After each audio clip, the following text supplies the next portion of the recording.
আমরা বিভাজিত ছিলাম, সেই বিভাজিত মানুষকে উনি ঐক্যবদ্ধ করার জন্য উনি যে চিন্তা করেছেন সেটি হচ্ছে পাহাড়ের মানুষ, সমতলের মানুষ, বিভিন্ন ধর্ম গোত্রের মানুষের যদি ঐক্য না হয় তাহলে কোনো অবস্থাতেই একটি জাতি এগুতে পারে না।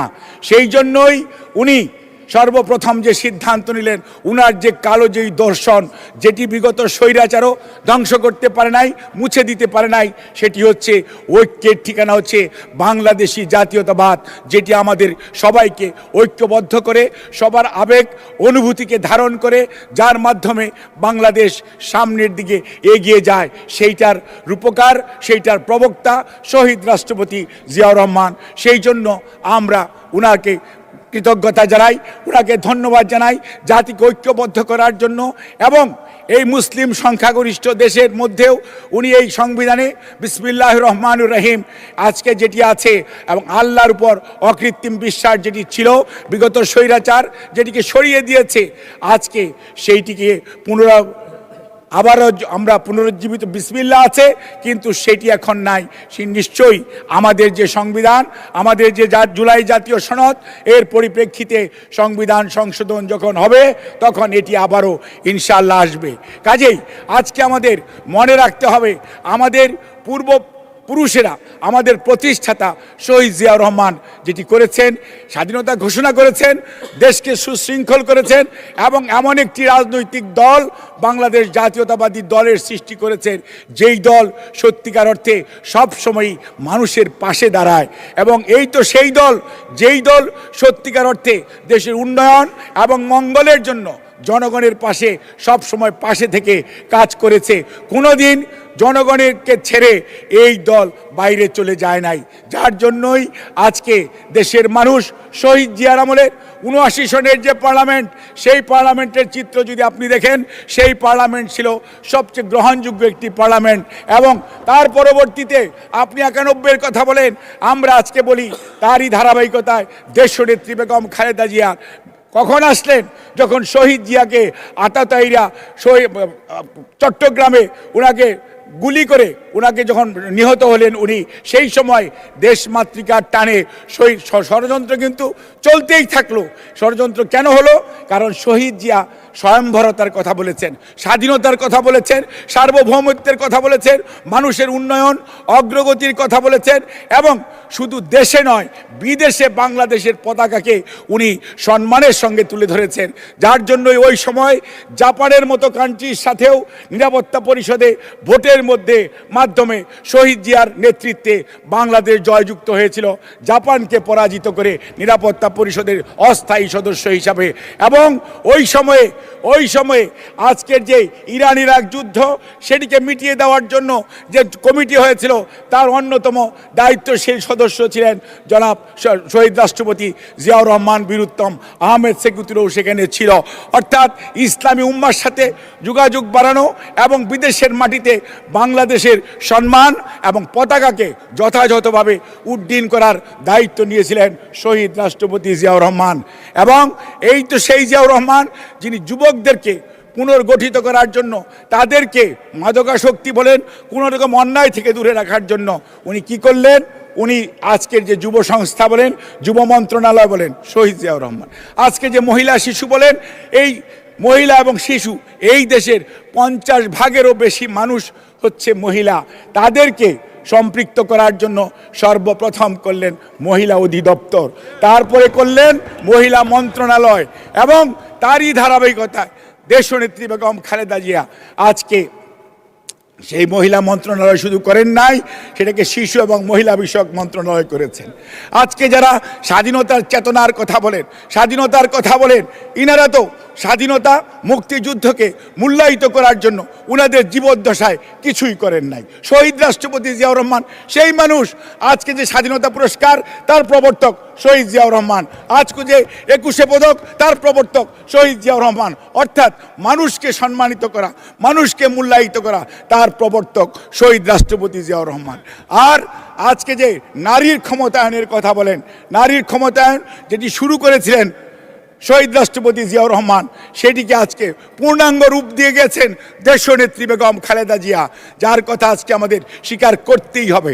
নারীর শিক্ষা বলেন, প্রাথমিক, মাধ্যমিক, উচ্চ মাধ্যমিক প্রত্যেকটি ক্ষেত্রে শিক্ষার জন্য যেই সরকার সবচেয়ে বেশি অবদান রেখেছে সেই সরকারের নাম বাংলাদেশ জাতীয়তাবাদী দলের নেত্রী দেশনেত্রী বেগম খালেদা জিয়ার নেতৃত্বে বিএনপি সরকার, এবং তাদের আমলেই আজকে মেয়েদেরকে বিনা পয়সায় বই দেওয়া, বিনা পয়সায় স্কুলে যাওয়া এবং তাদেরকে উপবৃত্তির প্রচলন প্রাথমিক পর্যায়ে, মাধ্যমিক পর্যায়ে যে প্রচলিত হয়েছে তার নেতৃত্ব দিয়েছেন দেশনেত্রী বেগম খালেদা জিয়া। আজকে মুক্তিযুদ্ধ মন্ত্রণালয়, এই মুক্তিযুদ্ধ মন্ত্রণালয় কে প্রতিষ্ঠা করেছেন? সেই প্রতিষ্ঠাতার নাম বাংলাদেশ জাতীয়তাবাদী দল। কাজেই মনে রাখতে হবে, বাংলাদেশ জাতীয়তাবাদী দল জনগণের দল, জনগণের পাশে থাকার দল, যার জন্যই বিগত 1/11-এর পরে অনেক ষড়যন্ত্র হয়েছে, অনেক ধরনের চেষ্টা হয়েছে দেশনেত্রী বেগম খালেদা জিয়াকে দেশ ছাড়া করার জন্য, বিএনপি নেতা কর্মীদেরকে তাদের চরিত্র হননের জন্য। কিন্তু আল্লাহর কি অশেষ মেহেরবানি, আজকে যারা চেষ্টা করেছিলেন উনারাই পালিয়ে গেছেন। আর দেশনেত্রী বেগম খালেদা জিয়া আল্লাহ রাব্বুল আলামিনের অশেষ কৃপায় অনেক নির্যাতন কষ্ট সহ্য করার পরেও দেশের মানুষ দেশনেত্রী বেগম খালেদা জিয়ার কফিনের পাশে সারা বাংলাদেশ দাঁড়িয়েছে, শুধু বিএনপি নয়।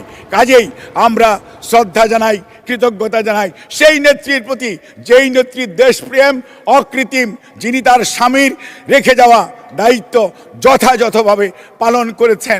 কোনোদিন উনি কোনো ধরনের প্রলোভনে আপোষ করেন নাই, যার জন্য আমাদের নেত্রীকে দেশের মানুষ বলে আপোষহীন দেশনেত্রী। কাজেই আজকে দেশনেত্রী বেগম খালেদা জিয়ার প্রতি শ্রদ্ধা আমাদের জানাতেই হবে, কারণ এই মানুষ একদম বাড়ি থেকে, ঘর থেকে বের হয়ে এসে যিনি উনার ছেলেদেরকে কথা ভুলে গিয়ে দেশের মানুষের টানে আমাদের কথা চিন্তা করে, দেশের কথা চিন্তা করে বাংলাদেশে ঘুরে বেরিয়েছেন এবং বাংলাদেশ জাতীয়তাবাদী দলকে জনগণের দল হিসাবে প্রতিষ্ঠা করেছেন। 91-এর ইলেকশনের আগে অনেক নেতা নেত্রী বলেছিলেন 10টি সিট পাবে, কিন্তু ভাগ্যের কি নির্মম পরিহাস, দেশের মানুষ ভালোবেসে দায়িত্ব দিয়েছিলেন দেশনেত্রী বেগম খালেদা জিয়ার নেতৃত্বে বাংলাদেশ জাতীয়তাবাদী দলকে। কাজেই আমরা শ্রদ্ধা জানাই সেই নেত্রীকে। আর এই তো সেই নেত্রী, যেই নেত্রী কথা এবং কাজে মিল রেখেছেন। জনগণের দাবি ছিল, অনেকে আমাদের সাথে ছিলেন, কিন্তু অনেকে আমরা দেখেছি যমুনা ব্রিজ যেই দিন উদ্বোধন হবে ওই দিনও হরতাল করেছেন। আমরা দেখেছি যখন ভ্যাট চালু হলো তখনও হরতাল করেছেন। আজকে সবাই বলেন ভ্যাট নাকি এই দেশের অর্থনীতির মেরুদণ্ডের অন্যতম। কাজেই দেশনেত্রী বেগম খালেদা জিয়া এবং বাংলাদেশ জাতীয়তাবাদী দল এমন একটি দল, যেই দল দেশের মানুষের কথা চিন্তা করে, মানুষের কল্যাণের কথা চিন্তা করে। আজকেও অনেকে অনেক সমালোচনা করছেন, অনেকে অনেক আলোচনা করছে, আমি ওই আলোচনায় যেতে চাই না। কে বড় কে ছোট, ইতিহাস তার যথাযথ স্থান নির্ধারণ করবে। কাজেই এই দায়িত্ব আমি নিজে নিতে চাই না, কিন্তু এটা আমাকে অত্যন্ত কষ্ট দেয়। আজকে কেন আপনারা 47 বলেন, 52 বলেন, 69 বলেন, 71 বলেন, 75-এর 7ই নভেম্বর বলেন, 90-এর স্বৈরাচার বিরোধী আন্দোলন বলেন, 24-এর জুলাই আগস্ট বলেন, কাউকে ছোট বা বড় করে আমরা যতই বক্তৃতা করি না কেন, যতই গলাবাজি, কথাটা ঠিক আসে কিনা জানি না সংসদীয় ল্যাঙ্গুয়েজে, অর্থাৎ আমরা যতই উচ্চ স্বরে কথা বলি না কেন, কিচ্ছু লাভ হবে না। ইতিহাসে আমার স্থান নির্ধারিত হয়ে যাবে প্রত্যেকটা ঘটনার গুরুত্ব উপলব্ধি করে। কাজেই দেশের মানুষ দেখতেছে আমি কি বলছি, আপনারা আমরা কি বলতেছি। কাজে আমাদের কথাবার্তা, অঙ্গভঙ্গি, চাল চলন আজকে 2026 সনের 30 এপ্রিল দাঁড়িয়ে আমরা যদি সেই মরহুম শাহেদ আলী সাহেবের মতো ঘটনার চিন্তা করি অথবা অন্য কোনো ঘটনার চিন্তা করি, তাহলে সত্যিকার অর্থে আজকের যে জেনারেশন জেড বলেন, অথবা আমার মেয়েদের কথাই বলি বা আমার ছেলে মেয়েদের কথাই বলি, আগামী জেনারেশনের কথাই বলি, তারা তো এটা চায় না। আমরা যতই নিজেদের মধ্যে কথাবার্তা বলি না কেন, মানুষ চায়, কৃষক চায় তার উৎপাদিত পণ্যের ন্যায্য মূল্য। যেই ছেলেটার চাকরি নাই সে তার কর্মসংস্থানের সুযোগ চায়। যেই লক্ষ্যে মাননীয় মন্ত্রী, আচ্ছা আচ্ছা 2 মিনিটে শেষ করে দেন। 2 মিনিট, 5টা মিনিট দেন প্লিজ। 5 মিনিট। 5 মিনিট। আমাকে হুইপ দিয়েছিল 25 মিনিট, আমি যেটা কাগজ দিয়েছে দেখেছি আমি। আমার এখানে অন্যরকম। সরি স্পিকার, আপনি শেষ করেন তাহলে। ঠিক আছে। মাননীয় স্পিকার, যে কথাটি বলছিলাম সেটা হচ্ছে শহীদ জিয়া, দেশনেত্রী বেগম খালেদা জিয়ার ধারাবাহিকতায় আজকে যে নেতৃত্ব, অর্থাৎ আমাদের মাননীয় প্রধানমন্ত্রী জনাব তারেক রহমানের নেতৃত্বে, আপনি বলেন আজকে আমাদের বয়স 77 কি 78 দিন মাত্র পড়ল, এর মধ্যেই আমাদের যে নির্বাচনী কমিটমেন্টের প্রত্যেকটি বিষয় উনি অ্যাড্রেস করতেছেন। উনার নেতৃত্বে আজকে সরকার প্রত্যেকটা কাজ যথাযথ, এবং 72 ঘন্টার মধ্যেই ফ্যামিলি কার্ডের কর্মসূচি চালু হয়েছে, এবং এক সপ্তাহের মধ্যেই আপনার 12,000 কোটি টাকার যে আপনার কৃষি ঋণ মৌকুব হয়েছে। আজকে কৃষক কার্ড বলেন, আজকে বিভিন্ন সুযোগ সুবিধা সরকারি থাকলে মাননীয় প্রধানমন্ত্রী যেগুলো করা দরকার, বাট এই কাজগুলি অনেক লম্বা সময় নিয়ে করা যেত, এবং দেশের মানুষের প্রতি মমত্ববোধ কোন পর্যায়ে থাকলে উনি শুধু অর্ডার দিয়েই না, আজকে এই রুমের টেম্পারেচার 25 ডিগ্রিতে নামিয়ে এনেছেন, ইচ্ছা করলে এটাকে 18-এ রাখা যেত। অর্থাৎ কারেন্ট কনজামশন কমানোর জন্য মানুষকে শুধু অনুরোধ করেন নাই, নিজে কমিয়ে দেখিয়েছেন।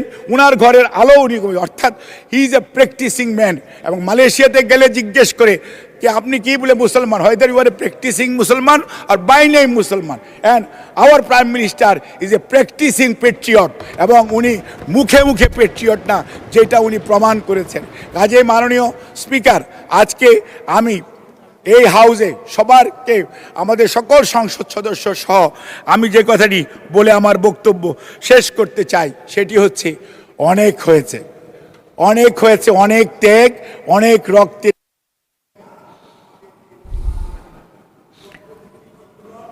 শেষ করেন, 3 মিনিটে শেষ করেন। জুলাই আগস্ট সহ আমাদের আজকে যদি আমরা 7ই নভেম্বর 75-এর কথা না বলি, 90-এর কথা না বলি, তাহলে আমরা সত্যকে সত্যিকার অর্থে আমরা সঠিকভাবে উপস্থাপন করলাম না।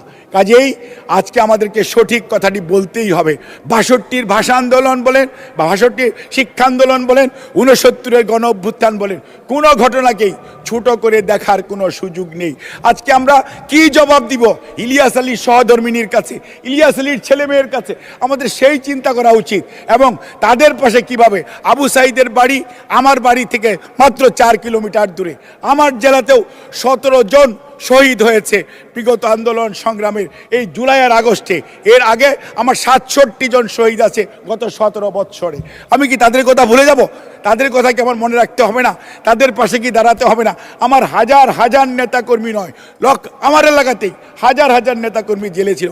আমি নিজেও 14 মাস জেল খেটেছি, আমারও তো 48টা মামলা আছে, এবং আমাদের সাজা হয়েছে, তারপরেও আমরা সেগুলো থেকে বের হয়ে এসেছি। কাজেই আজকে মনে রাখার যদি বিষয় হয় তাহলে মনে রাখতে হবে, সবাই আজকে এখানে আমরা যারা আছি সবাই কিন্তু আমরা একটি প্রক্রিয়া, একটি নির্যাতন নিষ্পেষণের ভিতর দিয়ে আজকে অবস্থায় এসেছি।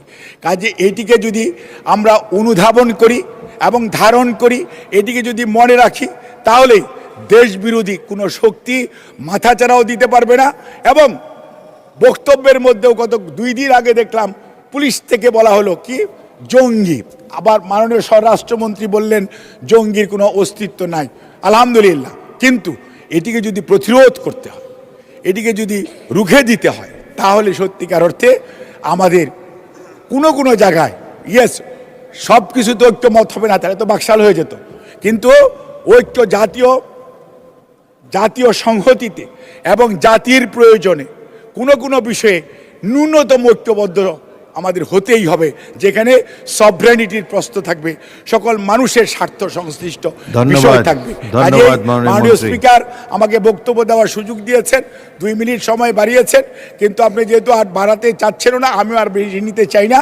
আমি আপনাদের সবাইকে ধন্যবাদ জানাই, কৃতজ্ঞতা জানাই, এবং আজকে আমি যেখানে দাঁড়িয়ে কথা বলতে পারলাম সেজন্য আল্লাহর কাছে আবারও কৃতজ্ঞতা জানাই, এবং আমার দল বাংলাদেশ জাতীয়তাবাদী দলের প্রতি কৃতজ্ঞতা জানিয়ে আমি আমার বক্তব্য শেষ করছি।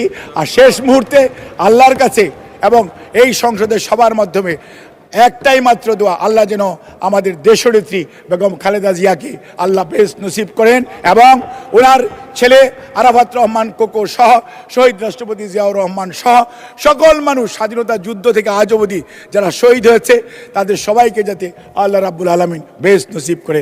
আল্লাহ ধন্যবাদ।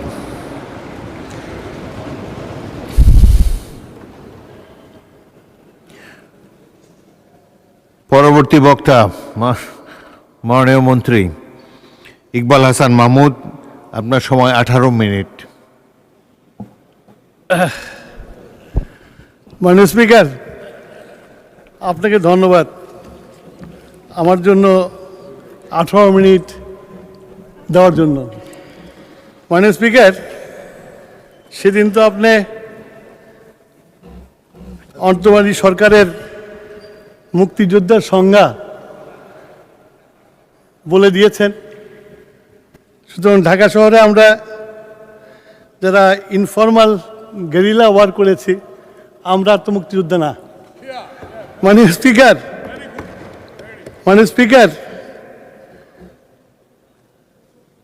আমাদের বয়স হয়েছে,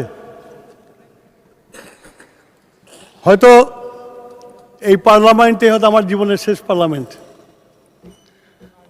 আমরা পাকিস্তানের জন্মের পরে জন্মেছিলাম, আমাদের কৈশোর যৌবন কেটেছে পাকিস্তান আমলে। ছাত্র অবস্থায় শিক্ষা কমিশনের বিরুদ্ধে আন্দোলন করেছি স্কুলে পড়তে, তারপরে হামিদুর কমিশন এর আন্দোলন করেছি, সশস্ত্র আন্দোলন করেছি, 69 আন্দোলন করেছি। মাননীয় স্পিকার, তারপরে দীর্ঘ 17 বছর একজন বিএনপির কর্মী হিসাবে রাজপথে আন্দোলন করেছি। শেষ পর্যন্ত ফ্যাসিস্ট হাসিনা একটা মামলা দিয়ে, যেটাতে আমি হাইকোর্টে খালাস পেয়ে গেছিলাম, সেটাকে আবার পুনরুজ্জীবিত করে হাইকোর্টে নিয়ে এসে আমাকে 9 বছর জেল দিয়েছিল 22 সালে। তারপর দেশ ত্যাগ করে চলে গেছিলাম, কারণ হাসিনার জেলে যাব না। আমার নেত্রী, দেশনেত্রী বেগম খালেদা জিয়া, গণতন্ত্রের মা, তার উপরে যে অমানবিক নির্যাতন করেছে সেইটার জন্য বলেছি যে হাসিনার জেলে যাব না। হাসিনা যতদিন বেঁচে আছে ততদিন দেশে ফিরবো না। আল্লাহর কাছে হাজার শুকুর, হাসিনার জেলে আমাকে যেতে হয় নাই, হাসিনাই দেশ ছেড়ে চলে গেছে। মাননীয় স্পিকার, আমি আমার বক্তব্যের প্রথমেই আমি স্মরণ করছি আমাদের দলের প্রতিষ্ঠাতা, বাংলাদেশের স্বাধীনতার ঘোষক, রণাঙ্গনের যোদ্ধা শহীদ প্রেসিডেন্ট জিয়াউর রহমানকে। আমি স্মরণ করছি আমার নেত্রী, গণতন্ত্রের মা, আবহসীন নেত্রী, যার অনুপ্রেরণায় আমরা বিএনপির প্রতিটি নেতাকর্মী হাসিনার বিরুদ্ধে লড়াই করেছিলাম এবং সেই নেত্রী আমাদের ছেড়ে চলে গেছেন। আজকে ওনার মাগফিরাত কামনা করি। মাননীয় স্পিকার, আপনাকে আগেই বলেছি যে জীবনের শেষাঙ্গে এখানে এসেছি, হয়তো আগামী কোনো সংসদে আসার মতো বয়সও থাকবো না অথবা পৃথিবীতেও থাকবো না, কিন্তু কিছু কিছু জিনিস রেকর্ডটা স্ট্রেট করা উচিত। মাননীয় স্পিকার, সেই 25 রাত্রে যখন পাকিস্তানি সেনাবাহিনী বাঙালি জাতির উপরে ঝাঁপিয়ে পড়েছিল, এই ঢাকা শহরে যে বিভীষিকা করেছিল, রাজারবাগ পুলিশ লাইনে হাজার হাজার পুলিশকে হত্যা করে এবং রাস্তায় যখন বাঙালির লাশ কুকুরের মতো পড়েছিল, যখন জাতি দিশাহারা হয়ে গিয়েছিল, যখন মানুষ জানতো না, যাদেরকে ভোট দিয়েছিল, যাদের উপর আস্থা এনেছিল, এই 2024 সালে যেমন পালিয়ে চলে গেছিল, 71-এও যেমন পালিয়ে গেছিল। মানুষ যখন হতাশাগ্রস্ত, তখন আমরা ট্রানজিস্টারের মাধ্যমে একটা আওয়াজ শুনেছিলাম, I major Zia declare independence of Bangladesh. এই যে একটি ছোট্ট কথা, আমি তখন তরুণ ছিলাম, তখন আমাদের রক্তের মধ্যে বিপ্লবের ভলকানো হয়েছিল। মনে হয়েছিল বাঙালির সৈনিকরা আছে, শহীদ প্রেসিডেন্ট জিয়াউর রহমানের নেতৃত্বে বাঙালিরা রিভোল্ট করেছে, এই যুদ্ধে বাঙালি জয়লাভ করবে। সেটাই ছিল সবচেয়ে বড় অনুপ্রেরণা। মাননীয় স্পিকার,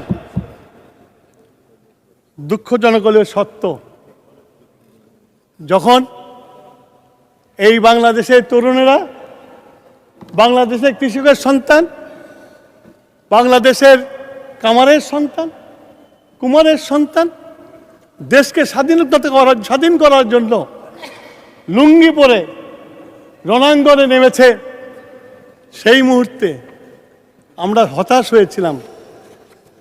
আমাদের ওই বয়সে যখন, মাননীয় স্পিকার, এই ছবিটা আপনাকে কাছে পাঠাবো আমি, টু সেট দ্য রেকর্ড, তখন দেখেছিলাম বাংলাদেশে কিছু পলিটিশিয়ান যে কসাই টেক্কা খানের সাথে বৈঠক করেছিল। মাননীয় স্পিকার, আমি তখনকার পত্রিকা থেকে কিছু উদ্ধৃত করতে চাই। In April 71, following the start of Bangladesh Liberation War, Jamaat Islam leader Ghulam Azam met with Pakistani Martial Administrator Lieutenant General Tikka Khan to assure him full cooperation in suppressing the Bengali independence movement. Azam, leading a pro-Pakistan delegation, met Tikka Khan in Dhaka, advocating formation of peace committee providing aid to Pakistani military. মাননীয় speaker, এখানেই শেষ না। April 4, 1971, Ghulam Azam was part of 12-man delegation pro-Pakistan leader who met Tikka Khan at Governor House in Dhaka to pledge support. The purpose: the meeting aimed support Pakistani military against Mukti Bahini, freedom fighter. আপনি, আমি তো বাদ পড়ে গেছি interim গভর্নমেন্টের সময়। মাননীয় speaker, Peace Committee formation following this meeting, Azam and other collaborators formed East Pakistan Central Peace Committee to assist the Pakistani army. Maharashtra Speaker, collaboration of Azam and his party activists, including statements made April 7, vote assist army irrigating freedom fighters. আপনাকে, আমাকে, বাংলাদেশের মানুষকে শেষ করতে দিতেছে মাননীয় speaker. মাননীয় speaker, subsequent activities, collaboration led to the recruitment of Razakars, a paramilitary force that committed crimes against humanity in 1971. আমি নিজে থেকে বলছি না মাননীয় স্পিকার, আমি আমার এই কাগজ থেকে বলছি। উইকিপিডিয়া থেকে আমি ডাউনলোড করে বলছি আপনাকে স্পিকার, এটা আমি আপনার কাছে জমা রাখবো। মাননীয় স্পিকার,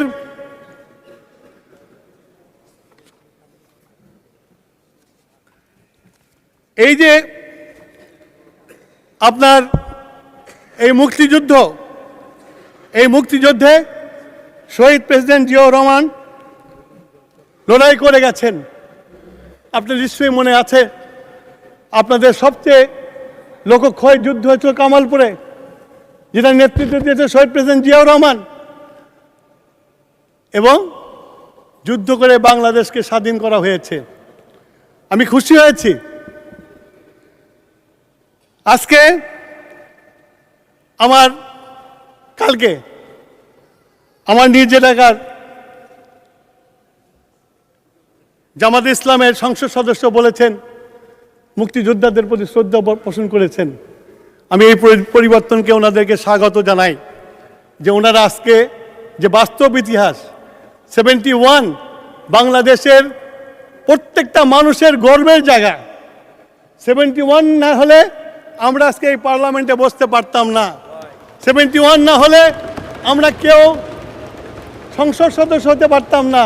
71 না হলে আপনার এই দেশের মন্ত্রী হতে পারতাম না, মাননীয় স্পিকার। তাই আমি বলবো, যারা বলে 47 তো আমার সবচেয়ে বেশি অন করার কথা। আমার বাবা 47 একজন নেতা ছিল, তখন উনি লেজিসলেটিভ কাউন্সিলের মেম্বার ছিলেন। খান বাহাদুর টাইটেল দিয়েছে, উনি প্রত্যাখ্যান করেছিলেন। কিন্তু আমি 47কে আমি মানি না, এই জন্যই মানি না 47কে। এই 47 তৈরি হয়েছিল ধর্মের নামে বাঙালিকে শোষণ করার জন্য। সেই জন্য 47-এর কিন্তু আমার কাছে কোনো মূল্য নাই। মাননীয় স্পিকার, ওনারা অনেক সময় বলেন 47-এর বলিদান, ওনারা তো 47কে মানেন নাই, 71-কে মানেন নাই, 47-কে মানেন নাই। সুতরাং আজকে 47 কেন ওনারা নিয়ে আসেন আমি বুঝি না। মাননীয় স্পিকার, আজকে আমরা 17 বছর ত্যাগ তিতিক্ষা করেছি। আমি কিছুক্ষণ আগে বলেছিলাম, আমরা 69 আন্দোলন করেছিলাম, ছাত্র সংগ্রাম পরিষদ। আমাদের 11 দফা দাবি ছিল, 11 দফা দাবি নিয়ে আমরা এহিয়া খানের পতন করেছিলাম, আইয়ুব খানের পতন করেছিলাম। মাননীয় স্পিকার, আমরা তখন এহিয়া খান ইলেকশন দিয়েছিল এলএফওর আন্ডারে, লিগ্যাল ফ্রেমওয়ার্ক। আমরা তখন প্রতিবাদ করেছিলাম, এই নির্বাচনে যাওয়া যাবে না। মৌলানা ভাসানীর নেতৃত্বে আমরা বলেছিলাম, ভোটের বাক্সে লাথি মারো, পূর্ব বাংলা স্বাধীন করো স্লোগান দিয়েছিলাম। মাননীয় স্পিকার, কিন্তু ওই ইলেকশনে গেছেন, নির্বাচন করেছেন, বাঙালি ভোট দিয়ে তাদেরকে এখন সংখ্যাগরিষ্ঠতা দিয়েছে এবং তারা বার্গেন করেছে। বার্গেন করে ফেল করার পরে যখন অ্যাকশন হয়েছে, তখন নেতা গ্রেপ্তার হয়েছে আর সবাই পালিয়ে ভারতে চলে গেছে। মাননীয় স্পিকার, এই দেশটা বাংলাদেশের মানুষ স্বাধীন করেছে। আমি একটু কথা বলতে চাই যে এখন বারে বারে 24-এ কথা বলা হয়। আমি 24-কে ওন করি, 24-কে স্যালুট করি। আজকে আমাদের মাননীয় সদস্য নাহিদ যখন বক্তব্য দিচ্ছিল, তখন আমার ওই বয়সের কথা মনে হচ্ছিল, যে ওই বয়সে আমরা এমপি হতে পারিনি, নাহিদ এমপি হয়েছে, সুন্দর বক্তব্য রেখেছে। আমি এই বক্তব্য দেওয়ার জন্য ওকে ধন্যবাদ জানাই। কিন্তু আমি নাহিদকে এটাও বলতে চাই যে আমরা সংসদ সদস্য নাহিদকে বলতে চাই, সরি, আমি এটা ওই যে নাম বলেছে ওটা এক্সপ্যান্ড করে দিন মাননীয় স্পিকার, মাননীয় সংসদ নাহিদ। আমি আশা করি যে এরকম তরুণ যারা একদিন আমার মতো এসে এখানে দাঁড়াবে, তাদেরও স্মৃতি রোমন্থন করবে তারা কিভাবে এই দেশে আন্দোলন করেছিল, সেই আন্দোলনে জনগণ অংশগ্রহণ করেছিল, পলিটিক্যাল পার্টি অংশগ্রহণ করেছিল, যেটা ফলে একটা নিকৃষ্ট ফ্যাসিস্টকে পালিয়ে যেতে হয়েছিল। শুধু আমি একটা কথা বলতে চাই যে আমরা 69 আন্দোলন করেছিলাম, আমরা 11 দফা আন্দোলন দিয়ে। আমরা কিন্তু যখন এহিয়া খান চলে গেছে, নির্বাচন দিয়েছে, তখন কিন্তু আমরা বিশ্ববিদ্যালয়ে ফেরত চলে গেছিলাম। বিশ্ববিদ্যালয় থেকে লেখাপড়া করে বের হয়ে দেশের কাজ করা শুরু করেছিলাম। তখনই 75 ঘটেছিল এবং আমাদের নেতা শহীদ প্রেসিডেন্ট জিয়াউর রহমান দায়িত্বভার গ্রহণ করেছিল। উনি যখন দায়িত্বভার গ্রহণ করেছিল, বাংলাদেশ কিছুই ছিল না, একটা ঝুড়ি বটমলেস বাস্কেট ছিল। উনি 3 বছরে বাংলাদেশকে একটা প্যারাডাইম শিফট করে দিয়েছিল। বাংলাদেশ পৃথিবীর বুকে একটা উন্নয়নশীল জাতি হিসেবে প্রতিষ্ঠিত হয়েছিল।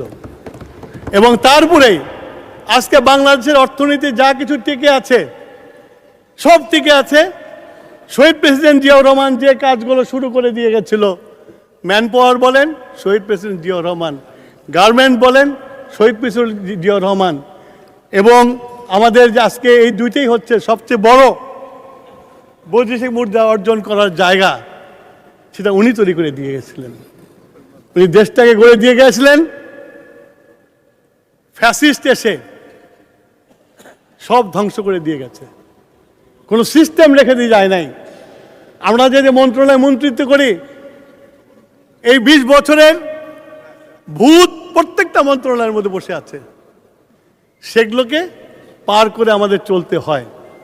কিছুদিন আগে আমাদের বিরোধী দলের নেতা মাননীয় সংসদ সদস্য উনি উদ্গ্রীব হয়ে গেছিলেন যে পেট্রোলের সমস্যা, বিদ্যুতের লোডশেডিং। উনি আমাদেরকে বলেছিলেন আমরা একসাথে কাজ করি। আমরা কমিটি করেছিলাম এবং আগামী রোববার দিন আমরা ওই কমিটি নিয়ে বসবো। কিন্তু আল্লাহর রহমতে পেট্রোলের লাইন আর নাই, বিদ্যুতের লোডশেডিংও কমে গেছে।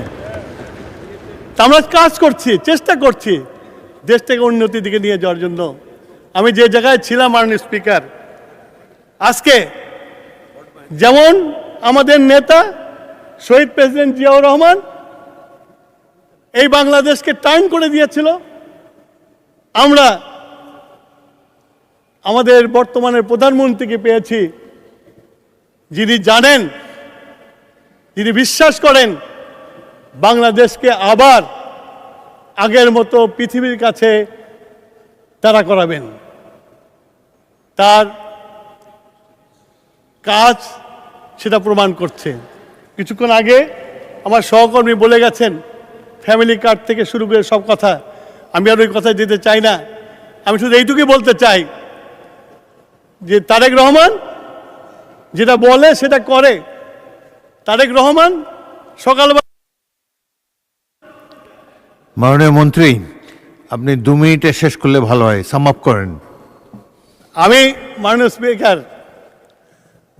আমি বক্তব্য দীর্ঘায়িত করব না। আমি শুধু এইটুকুই বলতে চাই, আমরা একটা নতুন স্বপ্ন দেখি, একটা নতুন দেশ গড়ার স্বপ্ন দেখি তারেক রহমানের নেতৃত্বে। তারেক রহমান যেভাবে এগিয়ে যাচ্ছে, আমি বললাম আপনাকে যে আমরা তো এখন বৃদ্ধ, জিয়াউর রহমানকে দেখেছি কীভাবে দেশটাকে ঘুরিয়ে দিয়েছিল। তারেক রহমানও পারবে এই দেশটাকে ঘুরিয়ে দিতে। মাননীয় স্পিকার, এটাই আমাদের বিশ্বাস এবং তারেক রহমানের সাথে আমরা নিরলস পরিশ্রম করে এই দেশটাকে নতুন বাংলাদেশ বানাবো ইনশাল্লাহ। মাননীয় স্পিকার, আপনাকে ধন্যবাদ আমাকে একটু সময় বেশি করে দেওয়ার জন্য। ধন্যবাদ।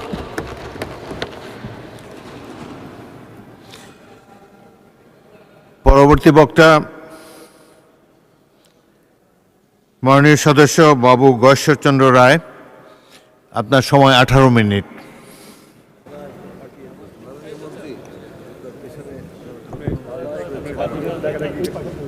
মাননীয় স্পিকার, আপনাকে অশেষ আন্তরিকভাবে ধন্যবাদ। আপনার এই সংসদে বারবার আসার যে অভিজ্ঞতা, আপনি স্পিকারের দায়িত্ব নিয়ে তার অভিজ্ঞতার প্রতিফলন ঘটিয়েছেন, তার জন্য আপনাকে আবার শুভেচ্ছা এবং ধন্যবাদ। আজকের আলোচ্য সূচি সংসদীয় রীতিনীতি অনুযায়ী রাষ্ট্রপতির ভাষণের উপর ধন্যবাদ। মাননীয় স্পিকার, রাষ্ট্রপতি একটা প্রতিষ্ঠান। আমার অনেক বন্ধুরা রাষ্ট্রপতিকে ধন্যবাদ জানাতে চান না, কিন্তু তারা কিন্তু রাষ্ট্রপতির কাছে শপথ নিয়েছেন। ডক্টর মোহাম্মদ ইউনূস যখন শপথ নেন, তখন আমার সামনে যারা আছেন তারা অনেক নেতাই সেখানে উপস্থিত ছিলেন। আমি রাষ্ট্রপতিকে ধন্যবাদ জানাতে চাই এই কারণে, জন্ম হোক যথাযথ, কর্ম হোক ভালো। রাষ্ট্রপতির জন্ম নিয়ে কথা থাকতে পারে, এখানে তিনি আসছেন, সংসদের রীতিনীতি অনুযায়ী সংসদ আহ্বান করছেন। প্রথম তিনি বক্তব্যের মধ্য দিয়ে, তার বক্তব্যের মধ্যে বাস্তবতার প্রতিফলন ঘটছে এবং তিনি অতীতকে আঁকড়ে বর্তমানকে অস্বীকার করেন নাই। সেই কারণেই বাস্তবতাকে যে মেনে নেওয়া, এই কারণেই তিনি ধন্যবাদ পান, আমি তাকে ধন্যবাদ জ্ঞাপন করি। আর এর বেশি কথা এই সম্পর্কে আমি বলবো না। মাননীয় স্পিকার, আমরা প্রায়ই বলি আমাদেরকে জাতিকে ঐক্যবদ্ধ রাখার। মাননীয় বিরোধী দলের নেতা সেদিন বলছিলেন আমরা জাতিটাকে যেন বিভক্ত না করি, আমরা জাতিকে যেন এক জায়গায় রাখি। কথাটা অত্যন্ত ভালো।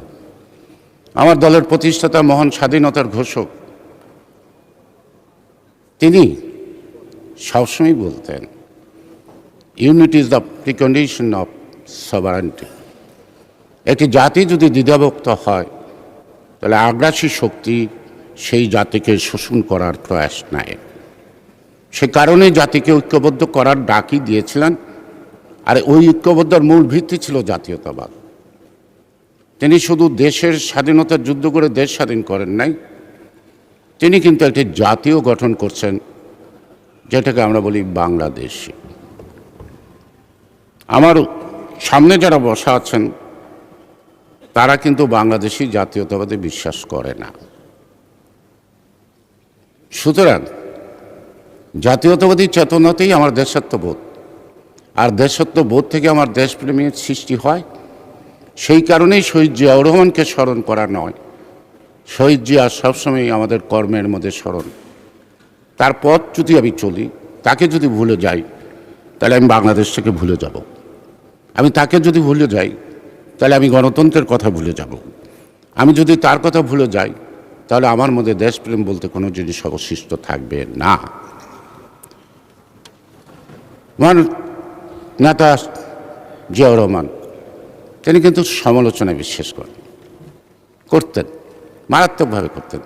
তিনি চাটুকারিতা, মোসাহেবি অথবা অতিমাত্রায় আমরা অনেক সময় কাউকে প্রশংসা করতে করতে মানুষকে দেবতা বানিয়ে ফেলি, কিন্তু জিয়াউর রহমান এটা পছন্দ করতেন না। তিনি বলতেন criticism is a beauty of democracy, অর্থাৎ সমালোচনা থাকবে, সমালোচনার মধ্য দিয়েই আমরা একটা ঐক্যমতে আসব। নানা দল থাকবে, নানা পথ থাকবে, নানা মত থাকবে, সেইখান থেকে আমার দেশের প্রশ্নে আমি একটা সিদ্ধান্তে আসব। এটাই ছিল জিয়াউর রহমান। আমার সৌভাগ্য হয়েছে যে জিয়াউর রহমানের ২৬ তারিখের কথা শুনি নাই, আমি তার ২৭ তারিখের ভাষণ রেডিওতে রাত্রি 11:30টায় আমার কানে এসছে। আমি ২৮ তারিখে আমি আমার এলাকায় গিয়ে তার আহ্বানে মুক্তিযুদ্ধে অংশগ্রহণ করি। ২৫শে রাতের ঘন রাতকে যখন চারিদিকে গোলাগুলি চলছিল, কানে আসছিল, আমরা পুরাতন শহরের একটি দ্বিতল বাড়িতে, সেখানে অনেক বড় বড় রাজনীতিবিদ ছিলেন। তারা একজন এবং এমপি, এমএনএ ছিলেন। তারা ৩২ নম্বরের শেখ মুজিবের টেলিফোন নাম্বারটা দিয়ে আমাকে টেলিফোনটা কানেক্ট করতে বলেন। আমি টেলিফোনটা কানেক্ট করলাম এবং তিনি কথাও বললেন একজন। কথা বলার পরে ধপাস করে তিনি সোফায় বসে পড়লেন। আমি বললাম, দাদা কি হলো? তখন বলল যে তিনি বললেন এই মুহূর্তে তিনি গাড়িতে উঠতেছেন, সময় নাই। নির্দেশটা কি? সাবধানে থাকিস। যুদ্ধ করার কথা বলে নাই, সাবধানে থাকতে বলছে, আত্মরক্ষা করার কথা বলছে। তো জিয়াউর রহমানের ভাষণে কিন্তু আত্মরক্ষার কথা বলে নাই। তিনি সারা জাতিকে আহ্বান করছে যুদ্ধ অংশগ্রহণ করে পাক বর্বর বাহিনীকে পবিত্র মাতৃভূমি থেকে বিতাড়িত করতে। মাননীয় স্পিকার, আপনি অত্যন্ত ঘনিষ্ঠ জিয়াউর রহমানের পাশে। আপনি তখন যশোর ক্যান্টনমেন্টে কর্তব্যরত, সেখান থেকে ছুটে গিয়ে আপনি জেড ফোর্সে জিয়াউর রহমানের সাথে একসঙ্গে যুদ্ধ করছেন। যুদ্ধের ময়দানের ইতিহাস আমি বলবো না আমার কাছে মামার গল্প, কারণ আপনি ভালো জানেন। আপনার থেকে আমরা জানবো, আরও কিছু জানবো, হয়তো সময় মতো, হয়তো পার্লামেন্টে, অথবা পার্লামেন্টের বাইরে। সুতরাং আমরা কিসের জন্য যুদ্ধটা করেছিলাম? যুদ্ধটা করেছিলাম বৈষম্য বঞ্চনার জন্যে। যুদ্ধটা করেছিলাম গণতান্ত্রিক অধিকার থেকে বঞ্চিত আমরা, অর্থনৈতিকভাবে আমরা শোষিত। এই বঞ্চনা শোষণ ব্যবস্থার থেকে অন্যদিকে গণতান্ত্রিক রায়কে তখন ইয়াহিয়া খান মেনে নিতে পারেন নাই। তাই সেই গণতন্ত্রের রায়কে পুনঃপ্রতিষ্ঠিত করা এবং অর্থনৈতিক বঞ্চনার থেকে মুক্তি পাওয়ার জন্যই শেষ পর্যন্ত কিন্তু মুক্তিযুদ্ধ গড়ায় গেল। মাননীয় স্পিকার, আমাদের মূল মন্ত্র গণতন্ত্র, সাম্য, ন্যায় বিচার।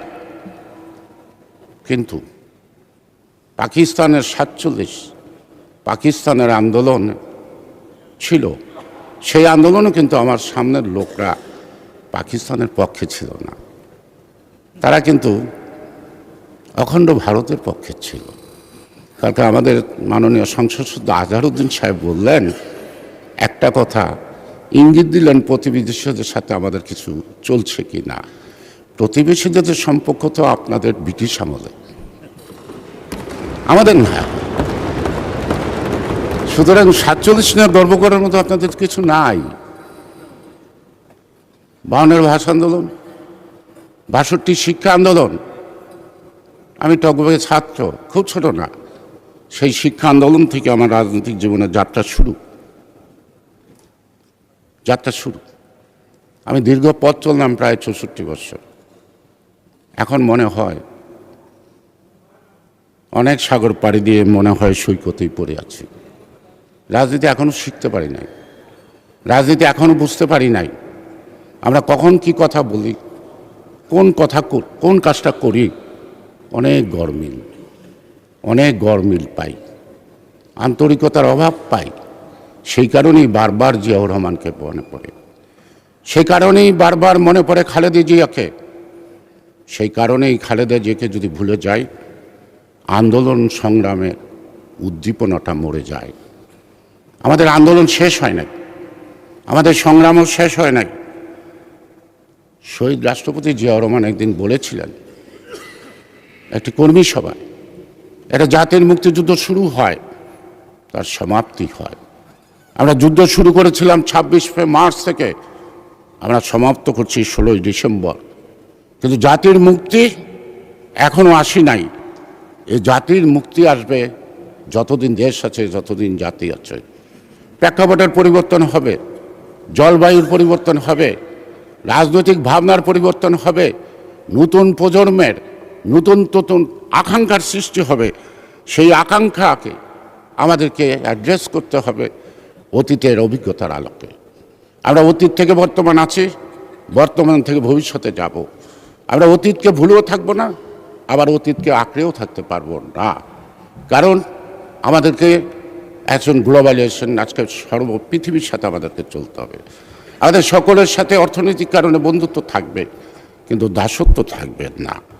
আমরা প্রতিবেশীর সাথে বন্ধুত্ব করব তো, কিন্তু স্বামী স্ত্রীর সম্পর্ক না, সমমর্যাদার ভিত্তিতে। স্বাধীন বাংলাদেশ, সার্বভৌম বাংলাদেশ আমার জাতীয় স্বার্থকে বিসর্জন দিয়ে নয়। মাননীয় স্পিকার, আমার আপসীর নেত্রী বেগম খালেদা জিয়াকে ওবায়দুল কাদের বলেছিল ক্ষমা চাইতে। সেদিন সোহরাওয়ার্দী উদ্যানে একটি সভা ছিল বড়, অনেক লোকের সমাগম। আমি সেদিন উচ্চকণ্ঠে বলেছিলাম ওবায়দুল কাদেরকে, বেগম খালেদা জিয়া ক্ষমা চাইবে এমন মানুষ বাংলাদেশে নাই যার কাছে ক্ষমা চাইতে পারে। আমি আমার নেত্রীকে উদ্দেশ্য করে বলছিলাম, ম্যাডাম, বাংলাদেশের মানুষ এতদিন জানতো আপনি আপসহীন, বাংলাদেশের মানুষ এখন জানে আপনি mother of democracy. As a mother of democracy E should not compromise at the cost of democracy. সুতরাং আমার নেত্রী বেগম খালেদা জিয়া গণতন্ত্রের সাথে আপোষ করেন নাই। আমাদের অনেক বন্ধুরা বলছে আপনারা পালিয়ে যান নাই। না, আপনারা পালিয়ে যান নাই।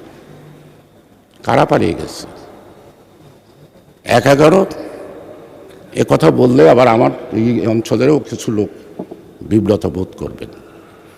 সামনের লোকটা বিব্রত বোধ করবেন কিনা আমি জানি না। 1-11-এর বিরুদ্ধে রুখে দাঁড়িয়েছিলাম আমি, গয়েশ্বর রায়। সর্বপ্রথম যখন সংস্কারের ট্যাবলেট বিক্রি শুরু করলো বিহারী আমিন, মেজর জেনারেল আমিন, যখন সংস্কারের ট্যাবলেট বিক্রি শুরু করলো ব্রিগেডিয়ার জেনারেল বাড়ি, ফখরুদ্দিন মঈনুদ্দিন চক্রান্ত বিরাজনীতিকরণের, আমাদের অনেক নেতা ভয়ে ভীত হয়ে দলে দলে একসঙ্গ হলো। খালেদা জিয়াকে পরিত্যাগ করলো, তার ডাকে সাড়া দিল না। সেদিন তৃণমূলের নেতাকর্মী, জনসাধারণ খালেদা জিয়াকে শক্তি জোগালো। খালেদা জিয়াও চ্যালেঞ্জ নিল, আমি দেশ ত্যাগ করব না। তিনি দেশ ত্যাগ করেন নাই, তিনি মোকাবেলা করেছেন, তিনি জেলে গেছেন। তিনি আমাকে একদিন পাঠিয়েছিলেন জামাত ইসলামের আমির জনাব মতিউর রহমান নিজামীর কাছে। সেখানে অ্যাডভোকেট কামরুজ্জামান সাহেব ছিলেন, সেখানে কাদের মোল্লা সাহেব ছিলেন।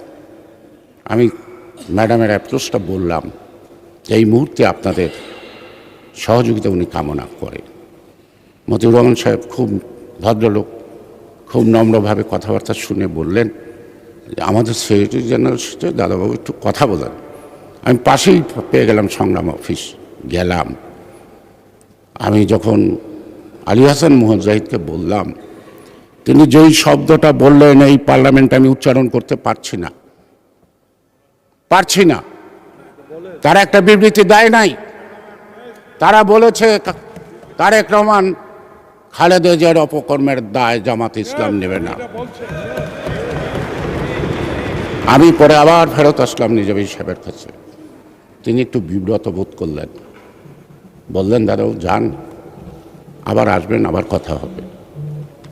আমরা কিন্তু তাদের বিচার যখন হয়, আমার নেত্রী বেগম খালেদা জিয়া বারবার বলেছে তাদের উপর যেন ইনজাস্টিস না হয়, বিচারে যেন স্বচ্ছতা থাকে, বিচার যেন প্রশ্নবিদ্ধ না হয়। এক পর্যায়ে তিনি মুক্তিও চাইছেন। বুকে হাত দিয়ে বলেন, আপনারা খালেদা জিয়ার মুক্তি চাইছেন? একবার বলেন, খালেদা জিয়ার প্রশ্নে আজকে আপনাদেরকে পতাকা দিচ্ছে, মর্যাদা দিয়েছে, তার মর্যাদা আপনারা কতটুকু রেখেছেন? আপনারা অনেক কিছু স্মরণ করেন, ভালো, কিন্তু মুক্তিযুদ্ধকে স্মরণ করতে গেলে, মুক্তিযুদ্ধকে স্বীকার করতে গেলে, এই যে আমার বন্ধুবর মাননীয় সংসদ সদস্য ইকবাল হাসান মোহাম্মদ টুকু যে রিটার্ন সাবমিশন দিল এখান থেকে তো আপনাদের বুঝতে হয় সেই সময়টার জন্য আজকের প্রেক্ষাপটে বিবেচনা করে আপনাদের ৭১-এর কর্মকাণ্ড যে সঠিক ছিল না, ব্যাঠিক ছিল, ভুল ছিল, জনগণের পক্ষে ছিল না, তার জন্য ক্ষমা চাইতে অসুবিধা কি? তার জন্য আপনারা ভুল স্বীকার করতে ক্ষতিটা কি? মানুষ ভুল করে, মানুষই সংশোধন করে। ভুলকে যারা আঁকড়ে রাখে তারা নিন্দিত হয়, যারা ভুলকে স্বীকার করে তারা নন্দিত হয়। কয়েকদিন আগে আমাদের মাননীয় leader of the house and the প্রধানমন্ত্রী বিদ্যালয়, প্রাথমিক বিদ্যালয় যে বিশ্ববিদ্যালয় বলছিলেন, তিনি কিছুক্ষণ পর দাঁড়িয়ে বললেন, ভুলবশত আমি এটা বলছি, তিনি সেটা সংশোধন করলেন। আমাদের কিন্তু সংশোধন করতে বলতে হয় নাই, আমরা পরে টিপ্পনি কাটতাম, হাসি দিতাম, তিনি সেই হাসিটা মিটিয়ে দিলেন নিজের ভুলটা নিজে সংশোধন করে। তারেক রহমানের দায়িত্ব নেবেন না। অনেকে বলেছেন তারেক রহমান বিদেশে, আমাদেরকে বাঁচতে হবে। আমি সর্বদাই বলতাম, নেতা কাছে কিংবা দূরে সেটা বিষয় না, নেতা সঠিক সময়ে সঠিক সিদ্ধান্ত দিতে পারাটাই নেতৃত্ব। আজকে তা প্রমাণ হয়েছে। আমি সংক্ষেপ করে আনবো মাননীয় স্পিকার, আজকে জুলাই নিয়ে কথা উঠছে, 24 দুইটি আন্দোলন হয়েছে ছাত্রদের, সাধারণ ছাত্রদের, কোটা বিরোধী, একটা ভিপি নুরের নেতৃত্বে। পরবর্তী পর্যায়ে আজকে যারা এখানে মাননীয় সংসদ সদস্য হিসেবে আছেন, যারা সেদিন ডিবি হিসেবে আটক ছিলেন, আপনাদের সাথে বিএনপির অনেক নেতা আটক ছিল। আপনারা আন্দোলন শুরু করার পর 4 জুলাই আমাদের নেতা জনাব তারেক রহমান বৃহস্পতিবার সন্ধ্যা 6টায় জরুরি সভা ডাকলেন। সেই জরুরি সভায় আমরা অনেক বিচার বিশ্লেষণ করে আমরা এতদিন সাধারণ ছাত্রদেরকে আকৃষ্ট করতে পারিনি আমাদের আন্দোলনে। সেই কারণে আমরা ভাবলাম দায়িত্বশীল গণতান্ত্রিক দল হিসেবে বিএনপিকে অবশ্যই তাদেরকে সমর্থন দিতে হবে। 7:30টায় আপনারা প্রেস নোট পেয়েছেন, সেই প্রেস নোটে আমরা প্রথম নৈতিক সমর্থন দিলাম এই বৈষম্য বিরোধী আন্দোলনের পক্ষে, আন্দোলনের পক্ষে। যেদিন আপনারা ঢাকা মার্চ দিলেন সেদিন আমরা তড়িৎ সিদ্ধান্ত নিলাম, সিদ্ধান্ত নিয়ে আমরা ঘোষণা করলাম সর্বাত্মক সহযোগিতা।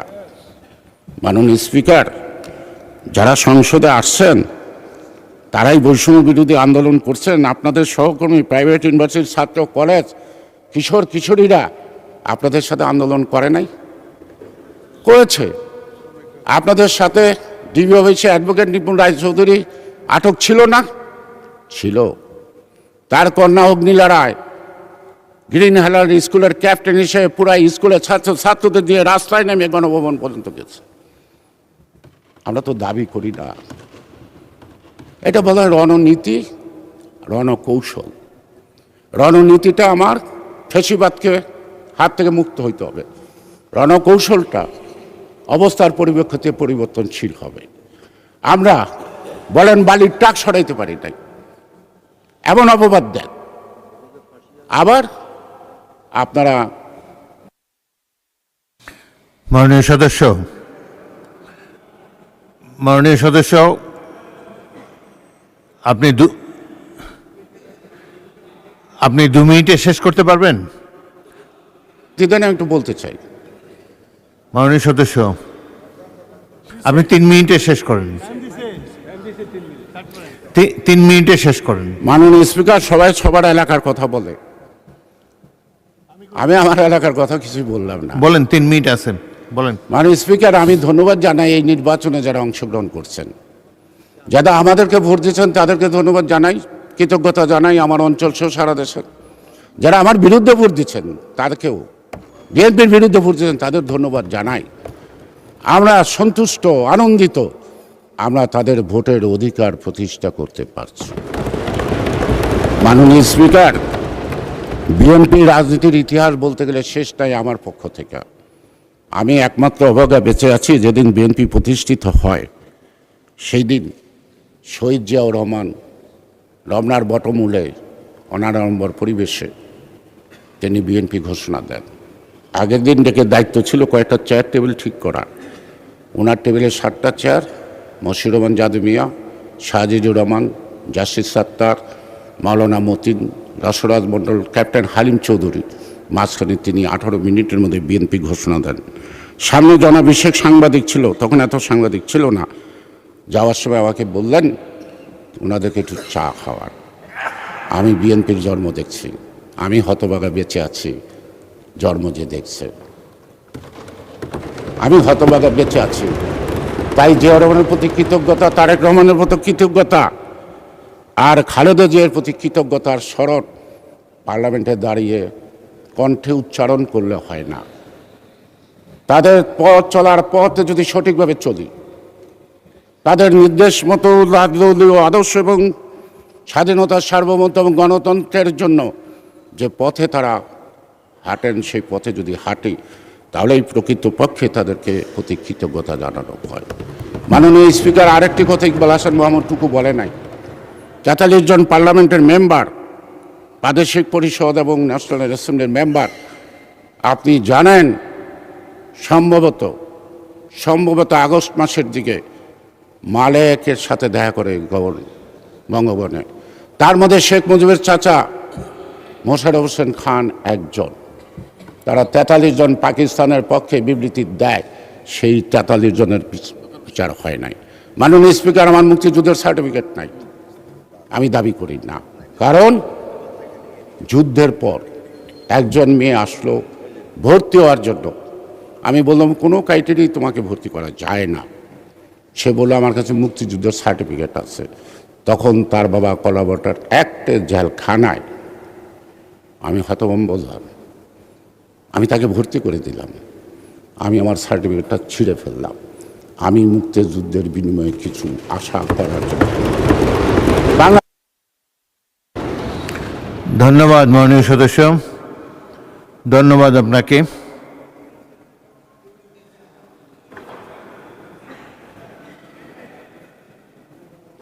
ধন্যবাদ।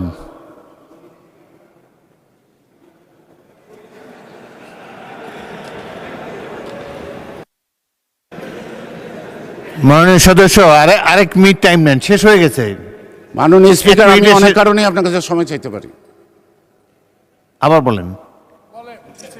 মাননীয় স্পিকার, আপনি বিপত্নিক, আপনাকে সরাসরি শোক প্রকাশ করতে পারি নাই। আমি তাকে আপা বলে ডাকতাম, কারণ তার ছোট বোন আর আমি একসঙ্গে বিশ্ববিদ্যালয়ে। কিন্তু আপনাকে তাকে আমি ভাবি বলতাম না, আপনাকেও দুলাভাই বলতাম না, আপনাকে ভাই বলি। সে কারণে সেই সুযোগটার জন্য আমি সময় চাই না। মাননীয় স্পিকার, শেষ করেন। আজকে আমরা টাইম কনস্ট্যান্টে আছি, আজান হয়ে যাবে তো। স্বাধীনতা মূল ভিত্তি 16 ডিসেম্বর বিজয় দিবস। আমরা এই জুলাই সনদ প্রত্যেকটি কথার সাথে আমরা একমত, প্রক্রিয়াগত এদিক সেদিক থাকতে পারে। কিন্তু আজকে আমরা বন্ধুদের খুশি করতে পারবো না 5ই আগস্ট বাংলাদেশের।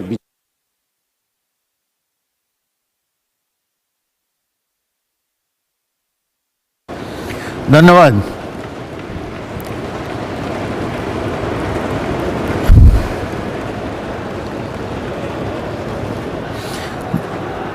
ধন্যবাদ মাননীয় সদস্য, আপনাকে আশেপাশের লোক।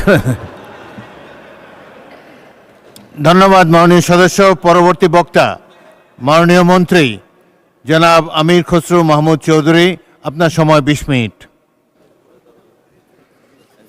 আমি তো এখনো করি নাই, তৈরিও হয়ে যাই।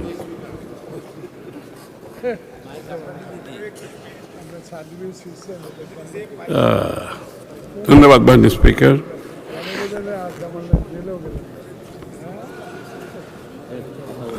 আসলে আমি আমার বক্তব্যটা অন্যরকম একটা প্রস্তুতি নিয়েছিলাম বলার জন্য। এর মধ্যে অনেকগুলো কথা পার্লামেন্ট ফ্লোরে চলে আসছে আমাদের ওদিক থেকে, আমাদের বন্ধুদের কাছ থেকে, অপোজিট সাইড থেকে। যেহেতু আমি অর্থমন্ত্রী হিসাবে অন্তত আর্থিক বিষয়ে যে কথাগুলো আসছে, 2-4টা কথার তো উত্তর দিতে হয়। তো মাননীয় স্পিকার, এখানে প্রথমে বিএনপির সংসদ সদস্যদের অনেককে ঋণ খেলাপি হিসাবে আখ্যা দেওয়া হয়েছে, কিছু পরিসংখ্যানও এখানে দিয়েছেন। আমি আপনাদের অবগতির জন্য জানাচ্ছি,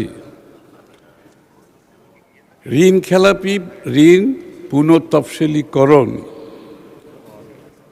এটা ব্যবসা বাণিজ্য, ব্যাংকিং কালচারের মধ্যে সাধারণ প্রক্রিয়া। এটা বিএনপি আবিষ্কার করে নাই। যেদিন থেকে ব্যাংকিং ব্যবস্থা চালু হয়েছে বিশ্বে, সেই দিন থেকেই ঋণ তফসিলীকরণের ব্যবস্থা আছে এবং ভবিষ্যতে থাকবে। এটা কেন হয়, ঋণ তফসিলীকরণ কেন হয়? যারা ব্যবসা করেন তারা নিশ্চয়ই বুঝতে পারবেন।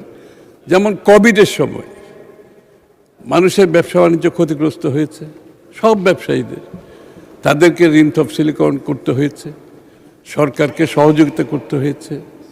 আমাদের এই যুদ্ধের সময়, আমাদের এই আন্দোলনের সময় অনেকের ক্ষতিগ্রস্ত হয়েছে, ঋণ তফসিলীকরণ হয়েছে। কিন্তু গত দীর্ঘ 17 বৎসরের বিএনপির আন্দোলন সংগ্রামে বিএনপির যারা ব্যবসায়ী আছে তারা কেউ ব্যবসা করতে পারে না। তাদেরকে ব্যাংকের স্যাংশন করা লোন পর্যন্ত দেওয়া হয় না। লোন স্যাংশন হয়ে গেছে কিন্তু লোন দেওয়া হবে না। তাদের লোন অ্যামাউন্ট, লোনের সময়, ঋণের সময় যখন শেষ হয়ে গেছে এক্সটেনশন করা হবে না।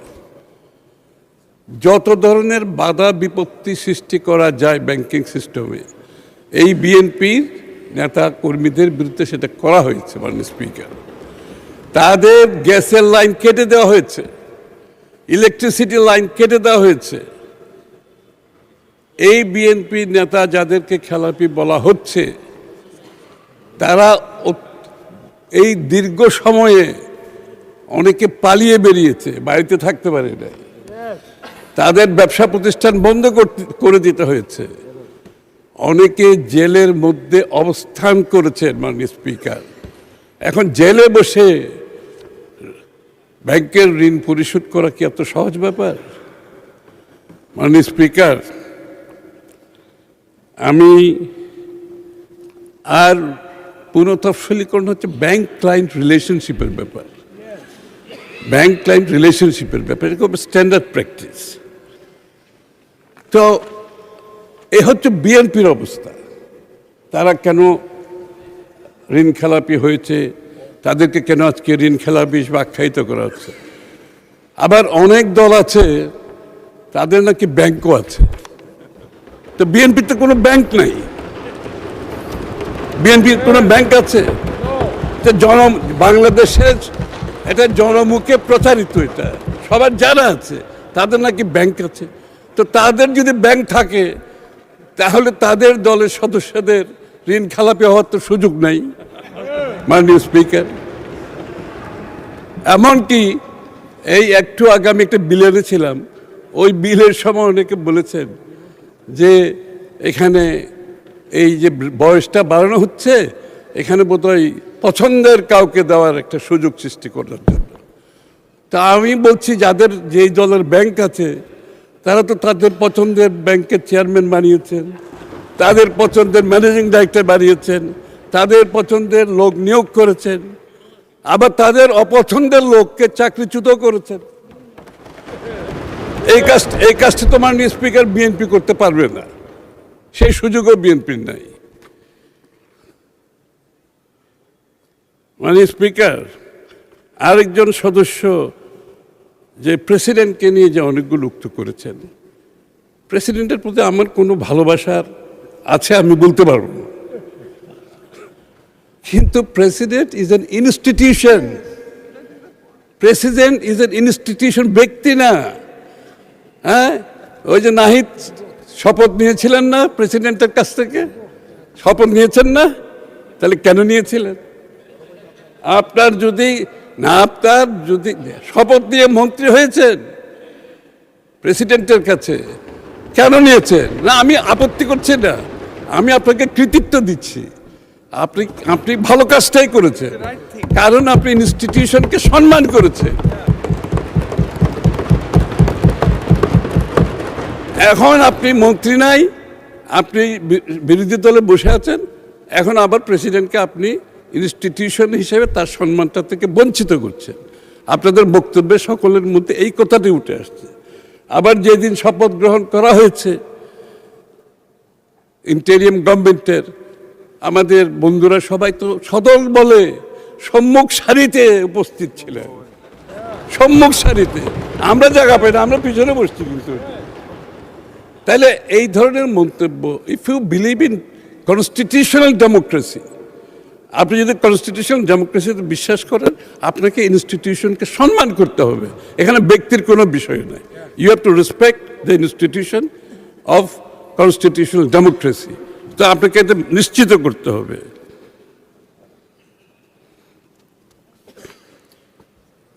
আর এখন সবচেয়ে মোস্ট পপুলার টপিক হচ্ছে আমাদের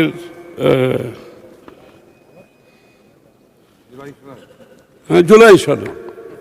ভুলে গেলাম কেন, এত বড় একটা ইম্পর্টেন্ট ব্যাপার, তা ভুলার কোনো কারণ নেই। জুলাই সনদ হচ্ছে সবচেয়ে টপিক্যাল ইস্যু এখন, সবাই কিছু না কিছু বলেছে এখানে। আমি মনে হয় আমার না বললে তখন মনে করবো আমি বোধহয় জুলাই সনদ বিষয়টাকে অ্যাভয়েড করে চলে যাচ্ছি। তো এখানে জুলাই সনদের ব্যাপারে যে বিষয়গুলো আছে, প্রথমত আমি একটা কথা সরাসরি সাধারণভাবে একটা কথা বলি যে জুলাই সনদের আর বিএনপির যে 31 দফা বিএনপির যে নির্বাচনী ম্যানিফেস্টো ইজ ফুলি অ্যালাইনড। আমরা কিন্তু জুলাই সনদ স্বাক্ষরের সময় আমরা আমাদের নির্বাচনী যে ম্যানিফেস্টো আছে এটাকে আমরা চেক করে দেখলাম যে এখানে সেইভাবে অ্যালাইন করে আমরা কিন্তু এই চুক্তিটা স্বাক্ষর করেছি, এবং ইট ইজ এ মাদার চুক্তি। এর মধ্যে যেগুলো ঘটনা ঘটেছে এগুলো ছেলে আর নাতি। আপনি মাদার চুক্তি থেকে সরে গিয়ে ছেলে নাতির বক্তৃতা দিতেছেন সারাদিন, যেখানে আপনারা সবাই সই করেছেন। দ্বিতীয় কথা হচ্ছে এই চুক্তিটা ভিত্তিতে আমরা আমাদের নির্বাচনী ম্যানিফেস্টো সাথে মিলিয়ে আমরা ক্যাম্পেইন করেছি, আমরা জনগণের কাছে গিয়েছি এবং জুলাই সনদের কথা বলেছি, আমাদের 31 দফার কথা বলেছি, আমাদের ম্যানিফেস্টোর কথা বলেছি, এবং জনগণ নির্বাচনে আমাদেরকে 2/3 ভোটে সেটার প্রতি সমর্থন দিয়েছে। অর্থাৎ তারা শুধু বিএনপির ম্যানিফেস্টো এবং জুলাই সনদের প্রতি সমর্থন দেয় নাই, এটাকে পাশ করার জন্য এনাফ মেজরিটি দিয়েছে, 2/3 দিয়েছে মেজরিটি। এখন একটু টেকনিক্যাল, আমি তো লয়ার না, তবে একটু আলাপ আলোচনায় যখন শুনি তা আমার কাছে কিছু কিছু জিনিস খুব মানে সামনে চলে আসে আর কি। জুলাই সনদের আপনি বাস্তবায়ন আদেশ, আমি তো আগেই বলেছি, আপনি মাদার এগ্রিমেন্ট থেকে সরে গিয়ে ছেলের নাতির দিকে চলে গেছেন, এখানে তাই হয়েছে। তারপরে আসছে জুলাই সনদ বাস্তবায়ন, নাকি প্রথমটা আদেশের আগে, হ্যাঁ বাস্তবায়ন আদেশ, তারপরে আসছে গণভোট অধ্যাদেশ। তা বাস্তবায়ন আদেশের বিষয়টা হচ্ছে এটা, এই আদেশ দেওয়ার ক্ষমতা সংবিধানের 4th তফসিলের 3য় উপ অনুচ্ছেদ অনুযায়ী প্রথম সংসদের প্রথম অধিবেশনের পরে এই ধরনের আবেদন দেওয়ার ক্ষমতা নাই। এটা হচ্ছে লিগ্যাল ইস্যু। এটা লিগ্যাল ইস্যুটা আমি তুলে ধরলাম এই জন্য, যেটা এটার সাথে এটা যথার্থতা এটা বলেছেন অনেকে, এখানে বক্তব্য অনেকে বলেছেন। আমি এটাকে আর একটু ড্রিল করে মাথার মধ্যে ড্রিল করতে, হয়তো একটা কথা বারবার না বললেই তো আবার ড্রিল করা যায় না। তো আবার গণভোট অধ্যাদেশ সেটা গেল নাতি, গণভোট অধ্যাদেশ হচ্ছে নাতি। এখন নাতি কি বলে, এটা হচ্ছে সংবিধানের 93 অনুচ্ছেদের পরিপন্থী। গণভোটের যে 4টি প্রশ্ন দেওয়া হয়েছে তার মধ্যে এগুলো প্রশ্ন নিয়ে প্রতারণামূলক এগুলো বলেছেন। সুতরাং আমার যেটা প্রশ্ন সেটা, আমরা সংসদে এসেছি, সংসদ সার্বভৌম, দিনের শেষে all Rhodes lead to the parliament. কেন বলে শব্দটা, ওই দিনের শেষে ওখানে সিদ্ধান্ত হতে হবে, এবং সেই আমরা জনগণের ম্যান্ডেট নিয়ে এখানে এসেছি। তা আমি বলবো এই বিষয়টা নিয়ে বোধহয় আমাদের মধ্যে একটা বোঝাপড়া দরকার। কারণ আমি জুলাই সনদে যা দেখলাম প্রায় সবগুলো আমরা ঐক্যমত আছি, দুই সাইডে। একটা দুইটা ব্যাপারে যেখানে দ্বিমত আছে, এখানে আমরা ম্যান্ডেট নিয়ে এসেছি। আপনাদের জুলাই সনদে বলা আছে যে দল জিতে আসবে তারা তাদের সিদ্ধান্ত মতো এটা আগামী দিনে কার্যকর করতে পারবে, সেই ঠিক কাজটাই আমরা করতেছি। তার বাইরে তো আমরা কিছু করতেছি না। অ্যাকর্ডিং টু জুলাই সনদ। আর আমি যাচ্ছি না আর অন্যদিকে। এখন আমি অর্থমন্ত্রী হিসাবে কিছু কথা বলতে হবে, না বললে যে আমরা এই মুহূর্তে বাংলাদেশের অর্থনীতি কোথায় দাঁড়িয়ে আছে এটা দু চারটা স্ট্যাটিস্টিক জানা দরকার। এই জন্য আমাদের সকলে জানা দরকার, জনগণের জানা দরকার, আমাদের বিরোধী দলের বন্ধুদের জানা দরকার। এই কারণে, কারণ আমাদের আপনাদের সহযোগিতা লাগবে। দেশটি তো আমাদের সকলের, এটা বিএনপির কোনো দেশ তো নয়, আমাদের সকলের দেশ। এবং আমরা সকলেই অনেক আশা বুক বেঁধে এখানে এসেছি বাংলাদেশটিকে গড়ার জন্য। বর্তমান প্রেক্ষাপট হচ্ছে অর্থনৈতিক কিছু চিত্র আমি তুলে ধরছি আপনাদের সাথে, যে ট্যাক্স জিডিপি, ট্যাক্সের সাথে জিডিপি অর্থাৎ ট্যাক্স এবং প্রবৃদ্ধির যে সংখ্যা, সেখানে এখন 7% নিচে নেমে এসেছি আমরা বাংলাদেশ। এটা দক্ষিণ এশিয়াতে সবচেয়ে সর্বনিম্ন। বর্তমান ট্যাক্স জিডিপিতে বাংলাদেশ দক্ষিণ এশিয়াতে সবার নিচে, সর্বনিম্ন। এবং বিশ্বের অন্যতম প্রায় সবগুলো দেশের মধ্যে এটাও সর্বনিম্নের দিকে আছে। বিএনপি যখন ক্ষমতা ছেড়ে আসছিল 2005-06-তে, ট্যাক্স জিডিপি রেশিও ছিল 10%, এবং এটা ক্রমান্বয়ে প্রবৃদ্ধির দিকে ছিল। এটা হয়তো বিএনপি অব্যাহতভাবে থাকলেও এটা হয়তো 12-13-15-তে চলে যেত। যাক, পরে তো অন্যবর্তী সরকার এসছে।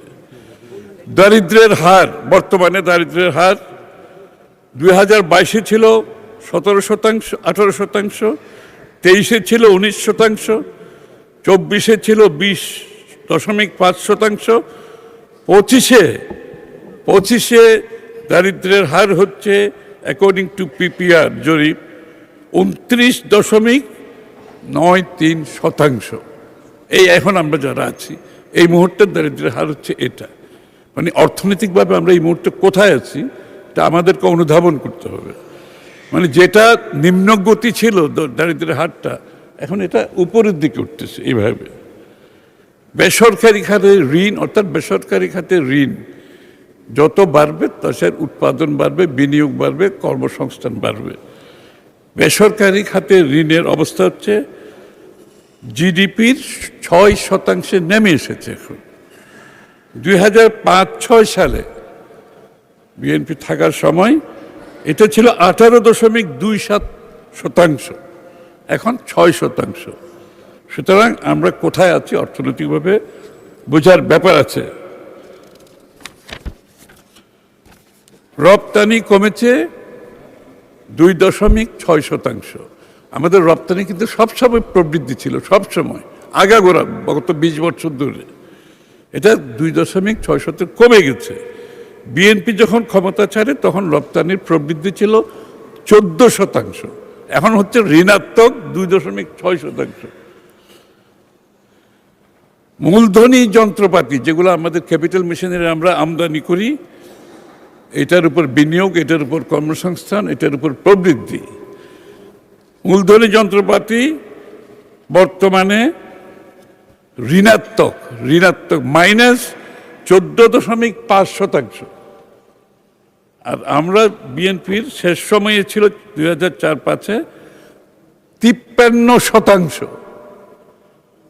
53% প্রবৃদ্ধি ছিল, এখন 14.5% ঋণাত্মক। এটা হচ্ছে নেগেটিভ 14%। খেলাপি ঋণ, আপনারা খেলাপি ঋণের কথা অনেক বলেছেন, আমরা বলছি, সবাই বলছে। বর্তমানে 30%-এর অধিক।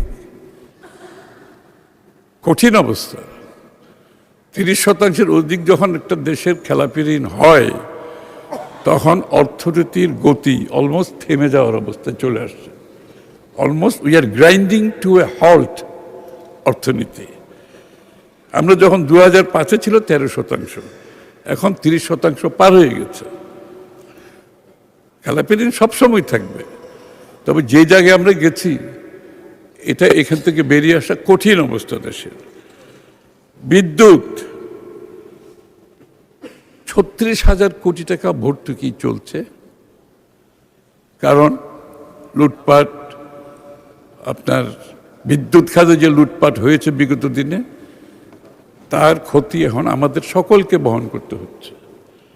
এটা 36,000 কোটি টাকা আমরা দিচ্ছি, দেওয়ার পর আরো 20 থেকে 30,000 কোটি টাকা ভর্তুকি দিতে হবে। অবস্থা বুঝেছেন অর্থনীতি কোথায়? আমাদের ফিসক্যাল স্পেস কত কমে যাচ্ছে আস্তে আস্তে। আমাদের সব সংসদ সদস্যরা দাবি এলাকাতে টাকা দিতে হবে, এলাকায় উন্নয়ন করতে হবে, একদম এই দাবি তো থাকবেই, স্বাভাবিক। আমরা জনগণকে রিপ্রেজেন্ট করি, এই দাবি তো থাকবে। কিন্তু আমি বলছি আমাদের ফিসক্যাল স্পেস কমতে কমতে কোথায় নিয়ে এসছে বিগত সরকারগুলোর দুর্নীতি এবং অব্যবস্থাপনা এবং ওয়েস্টেজের মাধ্যমে, হ্যাঁ, রং পলিসি, সব কিছুর মাধ্যমে। আমি বিষয়গুলো তুলে ধরছি আমাদের সকলের অবগতির জন্য। আসলে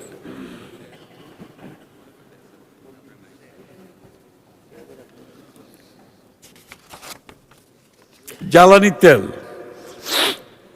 2000 আমরা যখন ক্ষমতা নেওয়ার সময় 23, 24, 25-এর দিকে 25-এ $508 মিলিয়ন আপনার বাকি রেখে গেছেন, ওনারা বাকি রেখে গেছেন, এটা পেমেন্ট করে নেই। এগুলো সেগুলো এখন আমাদেরকে তো পে করতে হচ্ছে এগুলো সব। গ্যাস খাতে $737 মিলিয়ন মেয়াদ উত্তীর্ণ দেনা, এগুলো মেয়াদও শেষ হয়ে গেছে, মেয়াদ উত্তীর্ণ দেনা, অর্থাৎ এক্সটার্নাল ওভারডিউ পরিশোধ করতে হচ্ছে বর্তমান সরকারকে। মধ্যপ্রাচ্যে যুদ্ধ বলার অপেক্ষা রাখে না। এলএনজি আমদানি বাবদ মার্চ টু জুন 2006 সময়ে অতিরিক্ত প্রায় 1,000 কোটি টাকার অধিক ভর্তুকি চাহিদা তৈরি হয়ে গেছে ইতিমধ্যে। মার্চ জুনের মধ্যে 11,000 কোটি টাকা অধিক আমাদেরকে ভর্তুকি দিতে হবে, এক্সিস্টিং ভর্তুকির সাথে বলছি আমি, এটা অ্যাডেড। জ্বালানি তেল 2026 এর মধ্যে এপ্রিল জুনের মধ্যে 10,258 কোটি টাকা ভর্তুকি আমাদেরকে দিতে হবে। আমি সংক্ষিপ্তভাবে বলেছি, আরও অনেক সমস্যা আছে। শেয়ার বাজারের আপনারা জানেন সমস্যা আছে, এবং ব্যাংকগুলোর রিক্যাপিটালাইজেশনের সমস্যা আছে, প্রাইভেট সেক্টরের রিক্যাপিটালাইজেশনের সমস্যা আছে। সার্বিকভাবে দেশের ডিরেগুলেশনের একটা বিষয় আছে, রিফর্মের বিষয় আছে, ইজ অফ ডুইং বিজনেসের বিষয়টা আছে, কস্ট অফ ডুইং বিষয়টা আছে। সব কিছুতে আমরা সর্বনিম্নে, কিন্তু এখন ইজ অফ ডুইং বিজনেসে বাংলাদেশ অনেকটা একেবারে তলায় এখন। কারণ এত রেগুলেট করতে করতে, ওভার রেগুলেট করতে করতে মাননীয় মন্ত্রী, আর 5-7 মিনিট পরে আজান হবে আসরের নামাজের জন্য। আপনি 5 মিনিটে শেষ করে দিলে it will look nice. Thank you. Timely শেষ করে দেবো। তো এইগুলো এখন আমি এই অর্থনীতি থেকে বেরিয়ে আসতে হলে যেই ধরনের পরিবর্তন, যোগ্য সংস্কার, ডিরেগুলেশন করতে হবে, সেগুলো আমরা করছি। আপনাদের সহায়তা নিয়ে করতে হবে। এগুলো বিএনপি তো একা করতে পারবে না, এবং বৈশ্বিকভাবে আমাদেরকে যদি আবার সেই আগের ভালো অবস্থানে যেতে হয়, বাংলাদেশের ইমেজের ব্যাপার আছে, গ্লোবাল মার্কেটে আমাদের অ্যাক্সেস, আমাদের কি বলে ব্র্যান্ডিংয়ের ব্যাপার আছে, এগুলো তো আছেই। তো আমি একটা জিনিস আপনাদেরকে পরিষ্কার করে বলতে চাই, এই ধরনের সমস্যা বিএনপি কিন্তু প্রথমবার সম্মুখীন হয় নাই।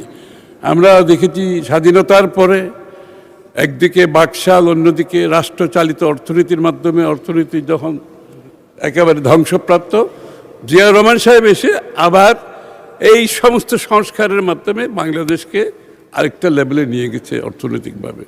আবার আমাদের স্বৈরাচারের সময় যখন অর্থনীতি এবং রাজনীতি দুটাই ধ্বংসপ্রাপ্ত, দেশনেত্রী বেগম খালেদা জিয়া বাংলাদেশকে আবার সেখান থেকে রিকভার করে এনেছে। আজকের সমস্যা আরও গভীর অবশ্য, চারিদিক থেকে গভীর। আমাদের ডাইনামিক লিডার জনাব তারেক রহমান সাহেব, তার যে অর্থনৈতিক ম্যানেজমেন্ট, ওয়ার্ক এথিক্স, আমাদের কিন্তু work ethics is a big problem বাংলাদেশে।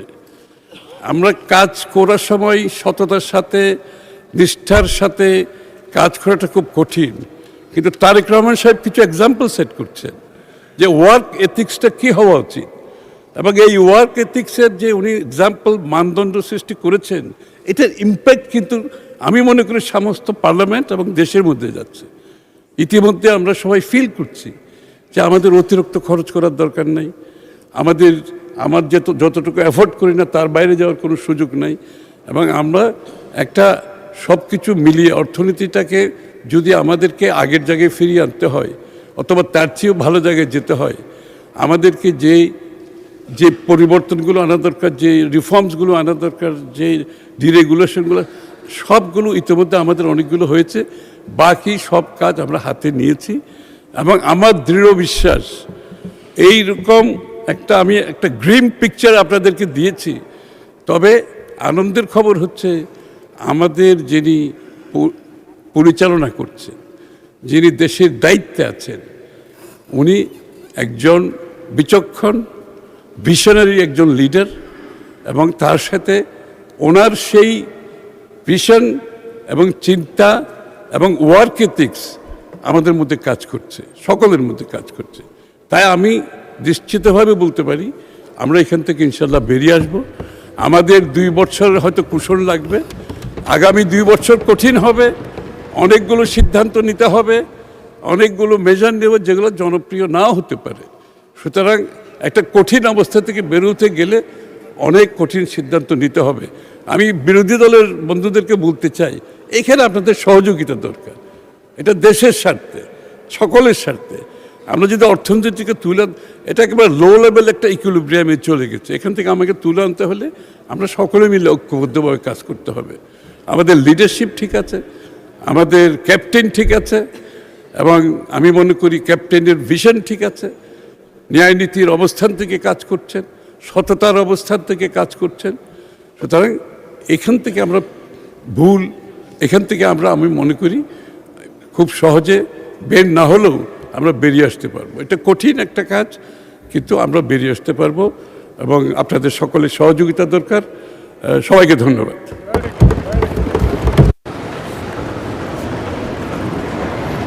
ধন্যবাদ মাননীয় মন্ত্রী। এখন